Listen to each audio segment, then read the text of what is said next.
Des billets de banque endommagés, déchirés en lambeaux. Dans l'enclave palestinienne, rien, absolument rien, n'a pu résister au marasme du génocide sioniste. Mois après mois, tout a dépéri, l'argent y compris. Une situation qui a fait émerger une nouvelle activité à Gaza, celle des réparateurs de vieux billets. Technique bien rodée et gestes minutieux pour quelques shekels, ces MacGyver en herbe redonnent une seconde vie aux billets et permettent par ricochet aux Gazaouis de survivre et d'acquérir des produits de première nécessité quand ils sont disponibles. Dans ce contexte de guerre à Gaza, le papier a commencé à se détériorer, à se déchirer et à se salir. Et des morceaux ont disparu. Nous faisons tout notre possible pour réparer les billets afin qu'ils puissent être utilisés. Il y a un manque de liquidité dans la banque de Gaza dû à la fermeture des points de passage et des banques.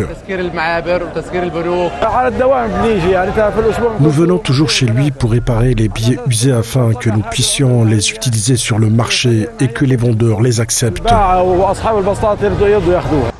Depuis 21 mois, l'enclave est dévastée et les moyens de subsistance sont réduits à néant. La pénurie d'argent liquide n'a fait qu'amplifier la pression financière sur les familles. L'entité sioniste empêche l'entrée de toute liquidité dans l'enclave et les commerçants, eux, sont de plus en plus réticents à accepter les billets usés ou rafistolés. Même certaines coupures ne sont plus acceptées, ce qui complique davantage la vie des habitants de Gaza.